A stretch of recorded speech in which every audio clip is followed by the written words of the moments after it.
Michel Barnier warning the British government to be very careful in a row over the EU's diplomatic status in the UK. Very happy to say I've got a great guest back on today who's written about this, Patrick O'Flynn. Patrick, how are you? I'm very well, Michael, although the lockdown's getting a bit harder week by week now, I think. Now, Patrick, for those that aren't aware, can you explain what this story, how it's come about, what this is all about? Well, since we left the EU, there's a question about the status of the EU ambassador to Britain and his team, with the government taking the view that the EU is not a sovereign state, but an international organization, and therefore doesn't qualify for the full protections and immunities and status under something called the Vienna Declaration on diplomacy. So we already have 27 different EU member nations with their ambassadors here who we treat as full-on sovereign states.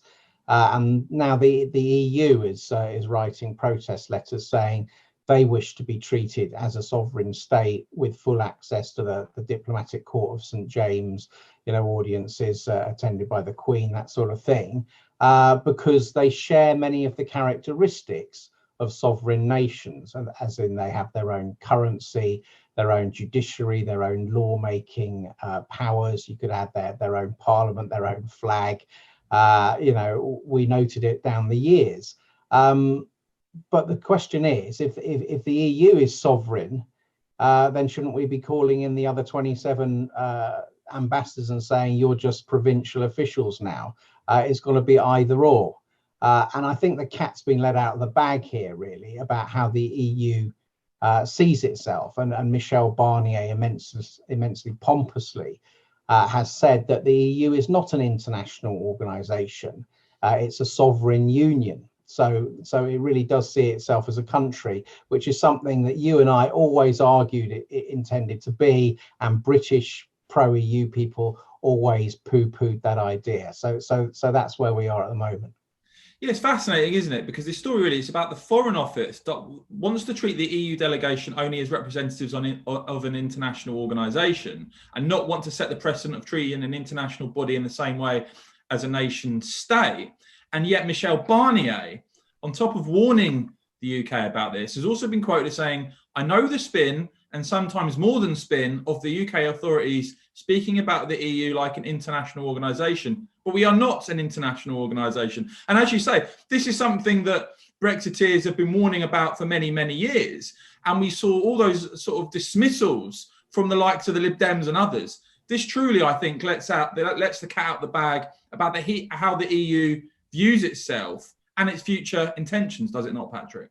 Well, it absolutely does. And it kind of goes back to the Lisbon Treaty, which gave the EU its own legal personality, and which the Labour government of the time said was a mere tidying up exercise. Tory politicians like Chris Patten or John Major, Michael Heseltine, again, dismissing the idea of a super state being born. The same with Blair. The same, obviously, with Nick Clegg. We remember Nigel Farage's head-to-head debates with Nick Clegg on matters such as this, where fortunately almost nobody in Britain believed Nick Clegg. This is 100% justification of the warnings we gave, which, to be fair, when you got out there as an MEP and sat in Brussels and Strasbourg, the MEPs from other countries and the commissioners were reasonably open that, the idea is political union and the EU taking on sovereign powers. But it was only the British pro-EU politicians who didn't tell the truth about this, because they knew British public opinion wouldn't accept it. So they call people like you and me mentally ill, crazy, fanatics.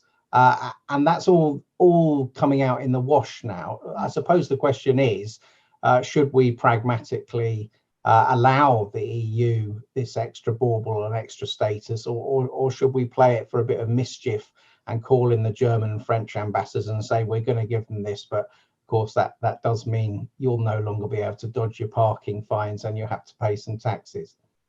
Yeah, Patrick, in your Telegraph piece, and it's a great piece as always, you do say, as it is, a fudge will no doubt be settled that will allow the EU to be a country or not a country, depending on the mood it wakes up in each morning. What do you think the outcome of this is going to be, and what do you think it should be?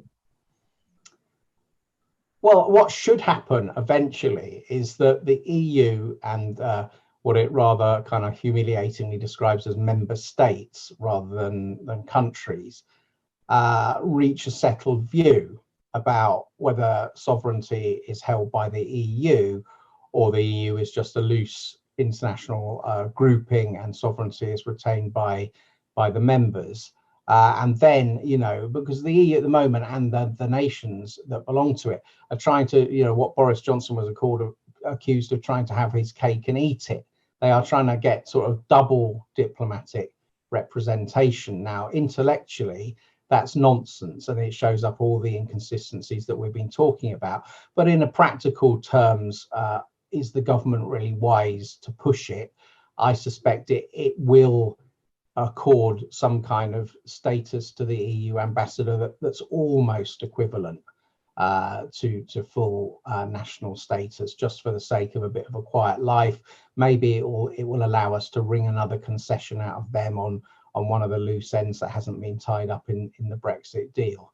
So from my point of view, it's a matter of highlighting just how the British people were lied to by most of their own political establishment. Now, Patrick, finally, as someone who was a journalist for a very long time at the Daily Express, I've got to ask you again about the BBC, because I sort of stumbled across this story yesterday that's had a pretty big response here on the channel, that showed basically the National Audit Office have done a report warning of a financial risk to the BBC. And this incredible figure that between 2019 and 2020, the BBC generated licence fee income of 3.52 billion. But that was £310 million less than the corporation received from the licence fee just 2 years ago in 2017, 2018. So a £300 million decrease in licence fee income for the BBC in 2 years. What do you make of that?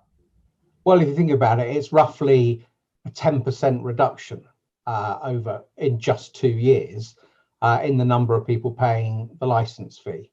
Part of that will be a protest against bias. And part of that will be particularly younger generations literally not watching live television. And that's a growing part. What I also know is that we're now being told that Oliver Dowden, surprise, surprise, at the Department of Culture, Media and Sport, is saying, oh, we won't be scrapping the licence fee and we won't even be decriminalising it. But I don't really think criminal sanctions for a licence fee is appropriate in the digital age. We'll think about it some more. So the government, in the absence of the hardliners like Dominic Cummings, seems to be backpedaling on this. But another aspect which people need to focus on is that despite the fact that we're all at home most of the time and we're captive audiences, the actual viewing figures for the BBC are still heading south at an alarming rate, particularly with their fairly horrible Christmas schedules, which seem to be dominated by Mrs. Brown's Boys, which I know a lot of people, or a few people, love, but I'm on the other side of that. So their offering is losing ground, certainly compared to their competitors, such as Netflix, which seem to make higher quality, more compelling programming and a voluntary. The political bias is on top of that. And the viewing patterns of young people is on top of that. So even though the political element is saying we're not removing the licence fee yet, the underlying trends for the BBC are disastrous. And if they don't address all of them, but particularly the issue of political bias and lack of viewpoint diversity, then within 5 years, this decision is just going to be taken by people voting with their feet. Patrick O'Flynn, fantastic insight as always. Love having you back on the channel. Speak again soon. Thanks a lot. Great to talk to you, Michael. Thank you.